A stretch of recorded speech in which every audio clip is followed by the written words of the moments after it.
तूने मेरे मन में दिया है हमें बताने के लिए सहायता। और अभी से लेकर के प्रभु जी आगे के सारा समय, अंत तक का सारा समय हम आपके हाथ में सौंपता हूं। मैं वही बोलूं जो तू चाहता है, और अभी से लेकर आगे के सारा समय सब कुछ तेरे पवित्र हाथों में। हमारे भाई बहनों को समझने की आत्मा दीजिए, प्रभु यीशु के पवित्र और सामर्थी नाम से मांगता हूं, आमीन। हालेलुया। तो दानियल की किताब निकाल लीजिए सभी लोग। दानियल की किताब पढ़ना नहीं है, अगर पढ़ेंगे तो परेशानियां होगा, आप समझ नहीं पाएंगे। दानियल 3 अध्याय निकाल लीजिए। हालेलुया। बारी बारी से हम उसको समझाएंगे। हालेलुया। लेकिन कई बार आप लोगों को बताया हो, दानियल की किताब 3 अध्याय समझना है तो 2 अध्याय पर थोड़ा सा चर्चा करना है। दानियल की किताब बाइबल का बहुत कुछ दर्शन में बताया। खुदा ने बाइबल में दर्शन दिया दानियल को, और अच्छी अच्छी बातें बताई। सारा दर्शन आप प्रकाशित वाक्य पढ़िए, यूहन्ना का दर्शन पढ़िए, दानियल का दर्शन पढ़िए, सेम है। हालेलुया। तो थोड़ा समय समझिएगा जो बात बताने जा रहा हूं। हालेलुया।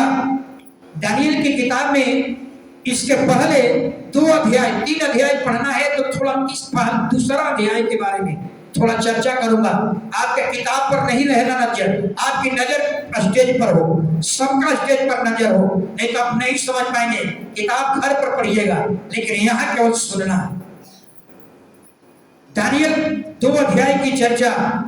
नबूकदनेस्सर इजराइल बेबीलोन का राजा हुआ, और बेबीलोन का राजा हुआ। हालेलुया।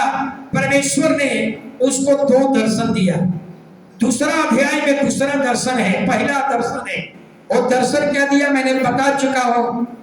नबूकदनेस्सर, परमेश्वर ने उसको एक दर्शन दिया। क्या दर्शन दिया? एक विशाल मूर्ति है, बहुत बड़ी मूर्ति, उसमें 5 धातु लगा हुआ है, सोना, चांदी, पीतल, लोहा और मिट्टी। ये 5 धातु से उस मूर्ति बना हुआ है। पूरे विशाल बहुत ऊंची मूर्ति। हालेलुया। याद रखिए, ये जो 5 धातु है, 5 राज्य है, राज्य। ये 5 धातु 5 राज्य है। यानी परमेश्वर नबूकदनेस्सर मूर्ति पर बड़ी घमंड करता था। यानी मूर्ति के बल पर वो समझता था कि मूर्ति ही सब कुछ है। हालेलुया। और परमेश्वर उसे एक दर्शन दिखाया। एक विशाल मूर्ति है, और विशाल मूर्ति पर एक पहाड़ से बिना खोदे एक छोटा पत्थर लुढ़कते लुढ़कते आया और मूर्ति में टकराया। मूर्ति धुआं के समान उड़ गई। ये छोटा पत्थर पूरा दुनिया में पहाड़ बन गया। बात समझिए, समझ में रही है? यानी परमेश्वर, इसका अर्थ समझ में नहीं आ रहा है। इसका अर्थ क्या है? हालेलुया। हालेलुया। यानी कहने का मतलब परमेश्वर ने एक दर्शन दिया कि हे नबूकदनेस्सर, ये 5 जो मूर्ति है, जो 5 धातु लगा हुआ है, ये 5 राज्य है, किंगडम है, 5 किंगडम है। 5 राज्य के बाद मूर्ति पूजा खत्म। यानी पत्थर टकराया और मूर्ति धुआं के समान उड़ गया। छोटा पत्थर पूरा दुनिया में पहाड़ बन गया। यानी मूर्ति का राज खत्म हो चुका है। ये जो छोटा पत्थर था, ये पत्थर कौन था? यीशु मसीह। ये छोटा पत्थर पूरा दुनिया में पहाड़ बन गया। यानी पूरी दुनिया में एक ऐसा राज्य आ जाएगा जो हिलने वाला नहीं, एक दृढ़ राज स्थापित हो जाएगा। इसका मतलब समझिए, ये सोना जो था, ये सिर जो था, कौन था? नबूकदनेस्सर। 5 राज्य होंगे, 5 राज्य होंगे। हालेलुया। जो सोना का मूर्ति था, सिर जो था, और तू ही है, नबूकदनेस्सर तू ही है। जो सीना, छाती और जो भुजा था, चांदी का था। ये कौन है? आप इतिहास पढ़िए, मेडो पर्शियन उसको हिंदी में बोलते हैं मादी फरासी का राज। तेरे बाद जो राज आएगा जो तुझसे थोड़ा कमजोर होगा वो किसका राज होगा? मादी फारसी का। इसको अंग्रेजी में बोलते हैं मेडो पर्शियन। ये सब साम्राज्य है, कई कई सौ साल तक इन लोगों का राज चला। और कहा जो तीसरा राज्य होगा वो पेट था मूर्ति का, वो मूर्ति का पेट पीतल का था। वो राज्य क्या है? उस राजा का नाम क्या है? ग्रेट अलेक्जेंडर, जिसको कहते हैं सिकंदर का राज। सिकंदर का राज, तीसरा राज आएगा सिकंदर का। कहा जाता है पूरा दुनिया को जीत लिया, पूरा दुनिया को जीत लिया। सोचिए, सिकंदर पूरा दुनिया को जीत लिया। यही सिकंदर पूरा दुनिया को जीत लिया। मरने से पहले अपने कर्मचारियों को आदेश दिया था, जब मेरी मौत होगी तो मेरे डेड बॉडी को हालेलुया कोफिन बॉक्स में रख देना, लेकिन दोनों हाथ को बाहर लटका देना, ताकि दुनिया देखे कि जो दुनिया को जीतने वाला खाली हाथे जा रहा है। समझ में रहा ना? ये दुनिया को संदेश देने के लिए। हालेलुया। सिकंदर चौथा जो राज आएगा और रोम का राज होगा। ये सब तीनों राज खत्म हो चुका, सिकंदर का राज खत्म। चौथा राज होगा जो रोम का राज होगा। वो लोहा, जो पांव था लोहा का था, वो रोम का राजा होगा। यानी लोहा हर चीज को चूर चूर कर देता है, ऐसा एक राज्य होगा। और रोम का राज जिसमें इंडिया भी गुलामी में था, उसी राज में यीशु मसीह को क्रूस पर चढ़ाया गया। ये भी राज क्या हो गया? खत्म। हालेलुया। अंतिम राज जो 10 अंगुली था, 10 अंगुली किसका बना हुआ था? मट्टी का, लोहा का। मट्टी लोहा, लोहा मट्टी। लोहा का मतलब यानी 10 सिटी ऑफ यूरोप। एशिया नहीं, 10 सिटी ऑफ यूरोप। ताकतवर कहां बैठा हुआ है? यूरोप में। एशिया में कौन ताकतवर है? ये 10 सिटी होंगे, 10 ऐसे राज्य होंगे, राजा होंगे जो कमजोर मजबूत, कमजोर मजबूत। अभी आप देख सकते हैं, अमेरिका सबसे ताकतवर, रसिया ताकतवर, चाइना ताकतवर, ईरान ताकतवर, दुबई ताकतवर, तुर्की है, और बाकी छोटे छोटे राज्य क्या है? कमजोर है। हालेलुया। 10 city, hallelujah. ये भी राज, चौथा राज खत्म हो गया है। पांचवा राज को हम लोग कह सकते हैं कि या तो चल रहा है या जो दिखाई दे रहा है। कभी भी प्रभु का आगमन हो सकता है। हालेलुया। तो इतनी बात आप समझ लीजिए। हालेलुया। जो 5 धातु था, 5 राज्य है। हालेलुया। परमेश्वर नबूकदनेस्सर को बता देना चाहता था कि मूर्ति का राज खत्म हो जाएगा और पूरे दुनिया में जो पत्थर का राज आएगा, वो पत्थर कौन था? यीशु मसीह। पूरा दुनिया में एक ऐसा राज्य आएगा जो उतना दृढ़ होगा, जो हिलने वाला नहीं, एकदम दृढ़ राज्य होगा। हालेलुया। तो इस अध्याय में 2 बातों पर चर्चा करनी है। इस अध्याय में एक सच्चे परमेश्वर और एक झूठे परमेश्वर के चुनौतियों के बारे में चर्चा की गई है। इस अध्याय में आप ये भी जानेंगे कि 2 ऐसे लोग मिलेंगे।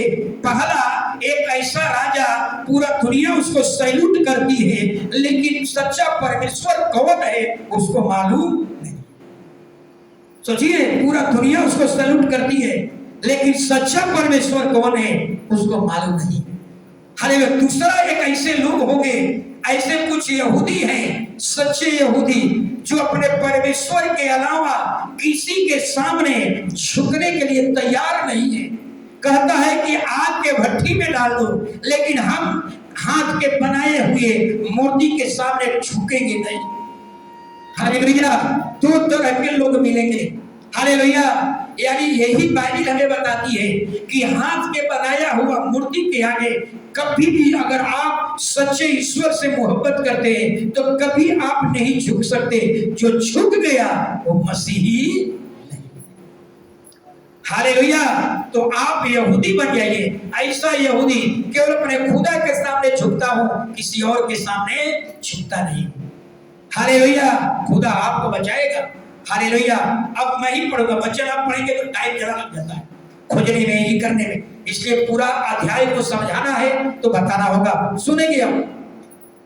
बेबीलोन का राजा नबूकदनेस्सर ने एक विशाल सोना का मूर्ति बनाया। ये दूसरा स्वप्न नहीं है, एक विशाल मूर्ति बनाया। हालेलुया। वो मूर्ति जो था 60 फीट लंबा, 60 हाथ लंबा और 6 हाथ चौड़ा, उसको मैदान में खड़ा कराया और आज्ञा दिया। क्या आज्ञा दिया? कि सारे अधिपति लोग जब ये मूर्ति में प्राण प्रतिष्ठा होगा तो सभी लोग आकर के मूर्ति के सामने खड़े होंगे। हालेलुया। सबको खड़ा होना है। हालेलुया। और जब मूर्ति में प्राण डालने के समय बीड़ा, सहनाई, सारंगी ये सब बजाया जाएगा। सबको गिर करके उस मूर्ति के आगे दंडवत करना है और जो कोई दंडवत नहीं करेगा उसको धधकते हुए आग के भट्टी में फेंक दिया जाएगा। जरा सोचिए, मूर्ति बनकर तैयार हो गई।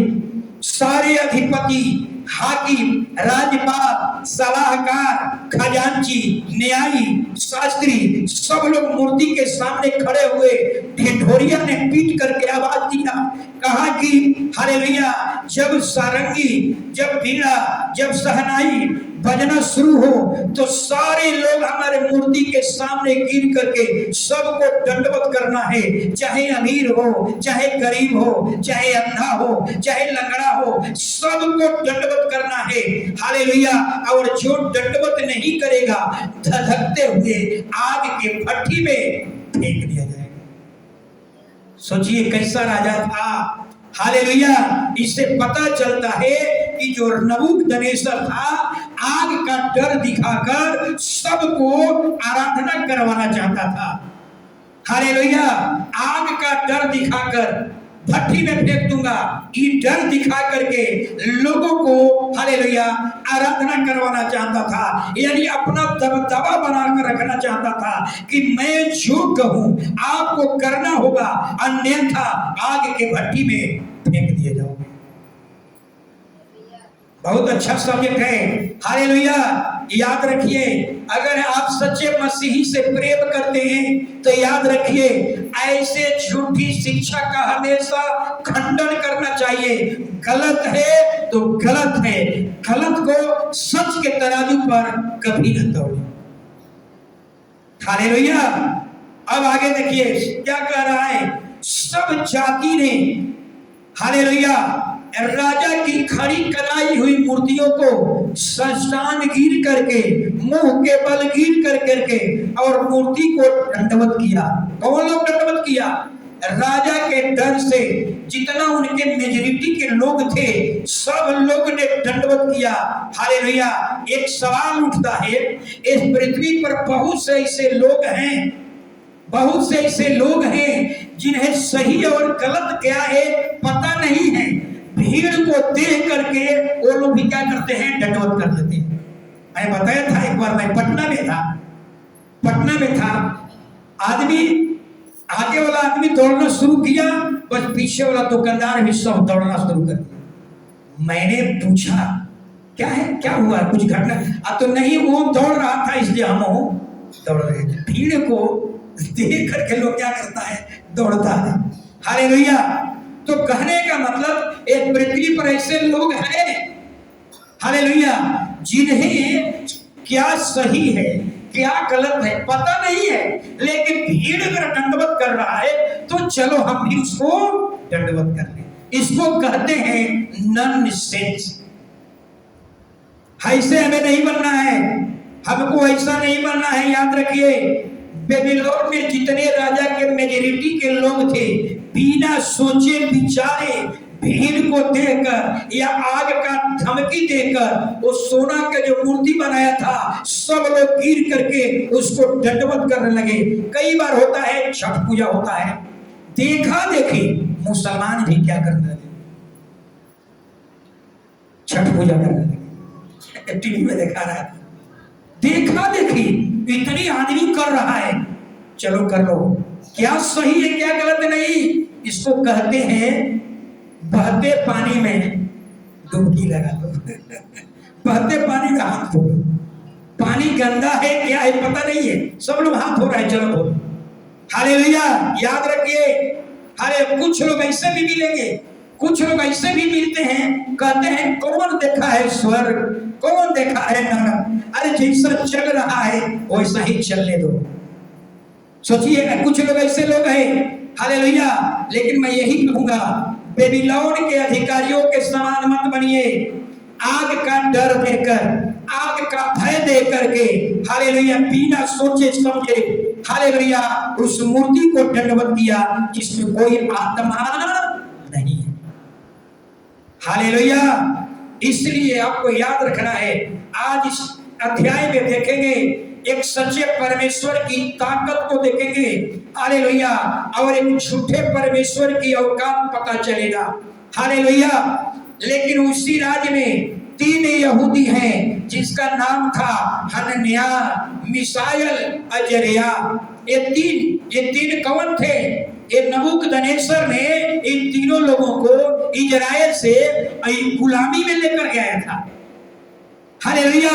और बताइए इनको गुलामी में लेकर आया था, इनके भोजन की व्यवस्था कहाँ था? राजा की ओर से भोजन था। हालेलुया।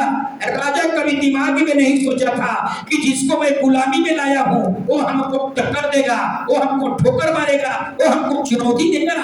कभी राजा सोचा नहीं था। ये तो ये सोच रहा था ये तो गुलामी में लाया हूँ। हालेलुया। एक कश्ती ने राजा के पास जाकर के चुगली किया, कहा हे राजा तू चिरंजीवी रहे। जब भी आप राजा के पास जाएंगे तो ये भाषा है, आपको बोलना है हे राजा तू चिरंजीवी रहे। तेरे राज में सब कुछ अच्छा नहीं है। तेरे राज में 3 यहूदी हैं जिनको तू गुलामी में लेकर आया था, वो तेरे खड़ी कराई हुई मूर्ति को दंडवत नहीं कर रहा है। तेरी आज्ञा का उस पर कोई प्रभाव नहीं है। हालेलुया। हालेलुया। कोई प्रभाव नहीं, कोई चिंता नहीं। हालेलुया। तब नबूकदनेस्सर जो राजा था रोष में आ गया, जंजलाहट से भर गया और आज्ञा दिया 3 यहूदियों को मेरे सामने हाजिर करो। हालेलुया। शायद अगर आप लोग रहेंगे जो 2 रास्ते में चल रहे हैं, राजा बुलाया है, राजा को आपने चुनौती दिया है, राजा को आपने चैलेंज किया है, शायद सिपाही आकर कहे कि आपको राजा बुलाया है, आपने सुने हैं कि उसके खड़ी कराई हुई मूर्तियों को दंडवत नहीं किया है, तो शायद डर से क्या करेंगे, ठीक है हम दंडवत कर लेते हैं लेकिन राजा के पास मत ले जाओ। लेकिन ये सच्चे इजरायली नहीं है, ये सच्चे यहूदी नहीं कहलाएंगे। परमेश्वर वैसे लोगों को हालेलुया देखता होगा, हालेलुया, जो डर से, जो भय से समझौता कर लेता है। परमेश्वर कहता होगा छी छी ये कोई काम का नहीं है, छी छी ये तो सुअर है। सोचिए, लेकिन 3 व्यक्ति को कोई डर नहीं है, कोई डर नहीं है। हालेलुया। 3 यहूदियों को राजा के सामने हाजिर किया गया। राजा ने सवाल पूछा, मेरे देवता खड़ी कराई हुई सोने के देवता को आपने उपासना नहीं करते हो, क्या ये काम जानबूझकर करते हो? जानबूझ करके करते हो? हालेलुया। यदि फिर राजा कह रहा है सुनो, तुम अभी तैयार हो जाओ और सुनो, नरसिंह, बांसुरी, सारंगी, बीड़ा, सितार बजाई जाए और दंडवत करो। अगर तेरी जान तभी बचेगी जब तुम हमारी मूर्ति को दंडवत करोगे, अन्यथा आग की भट्टी में तुम्हें फेंक दिया जाएगा। ऐसा कौन देवता है जो तुमको आग के भट्टी से बचा दे? मतलब ये 3 व्यक्ति, मैं यही कहता हूं, अगर ये तीनों यहूदी नहीं होता तो राजा तलवार निकाल करके उसको गर्दन कटवा देता। लेकिन समझ में आ रहा है ना, ये परमेश्वर के लोग हैं, आसान काम नहीं है। राजा नबूकदनेस्सर ने बेबीलोनियों को आग का डर दिखा करके, तूने याग का डर भय दिखा करके मूर्ति का दंडवत करा लिया। लेकिन यहूदी ऐसे नहीं होते हैं। यहूदी एकदम वफादार होते हैं अपने परमेश्वर के प्रति। तू हमें आग के भट्ठी में डाल दो, लेकिन हम झुकने वाले नहीं है। हम तो केवल झुकते हैं अपने खुदा के सामने, हाथ के बनाई हुई मूर्ति के सामने हम कभी नहीं झुकते। ऐसा आपको बनना होगा। हालेलुया। नबूकदनेस्सर राजा यह नहीं जानता था, हालेलुया, यह नहीं समझ पाया कि यहूदियों का ईश्वर जो है आग है। बाइबल बताती है ना ईश्वर के बारे में बाइबल क्या बताती है? ईश्वर क्या है? आग है। हालेलुया। इब्रानी की किताब में पढ़िएगा, हालेलुया, वहां पर भी लिखा हुआ है, हालेलुया, हमारा परमेश्वर भस्म करने वाला आग है। मूसा को दर्शन दिखाई पड़ा था, कहां दिखाई पड़ा था? आग में। अरे झाड़ी जो आग लगी थी, मूसा को दिखाई पड़ा था। परमेश्वर कैसे दिखाई पड़े थे? आग में। और इजरायली लोग जंगल में चल रहे थे तो रात में परमेश्वर कैसा दिखाई पड़ता था? आग का खंभा। सोचिए। और इब्रानी किताब में लिखा हुआ है 12 अध्याय में शायद 29 वचन है, 49 वचन में लिखा हुआ है, हाँ नहीं सॉरी 12 का 29 वचन में है, भस्म करने वाला आग है। नबूकदनेस्सर को ये पता नहीं था कि जिस यहूदियों को हम आग के धमकी दे रहे हैं उनका परमेश्वर खुद आग है। हालेलुया। तेरा आग हमारे परमेश्वर वाली आग को कुछ भी नहीं कर पाएगा। याद रखिए। तो परमेश्वर को क्या किया? इतना ही नहीं, जो 10 आज्ञाएं निकली थी, कहां से निकली थी? आग में से। जो 10 कमांड था, आज्ञा था, कहां निकली थी? आग में से। परमेश्वर ने कहा आज इजरायलियों को क्या करूंगा? बातें करूंगा। हालेलुया। और कहा कि पहाड़ को छूना मत। हालेलुया। पहाड़ से घेर दिया गया।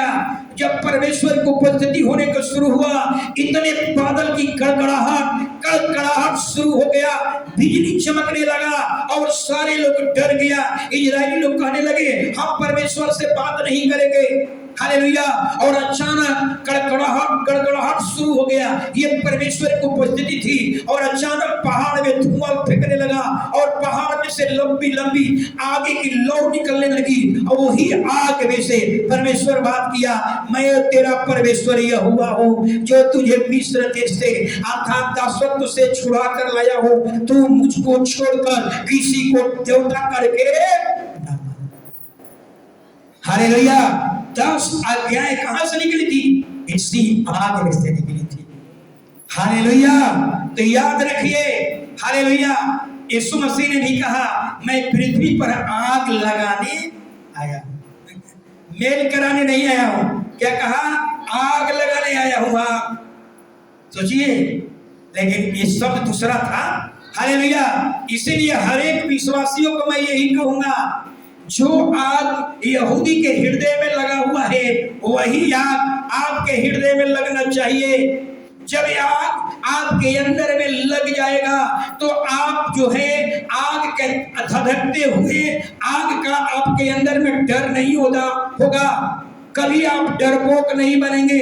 आज हर विश्वासी को जरूरत है कि जो आग जो है यहूदियों के हृदय में लगी हुई है, हालेलुया, शद्रक मेशक अबेदनगो के हृदय में लगी हुई है, वही आग आपके अंदर लगी रहे, ताकि आपको लोग जान जाए ये सच्चा यहूदी है, केवल अपने खुदा के सामने झुकता है, किसी देवता के सामने नहीं झुकता।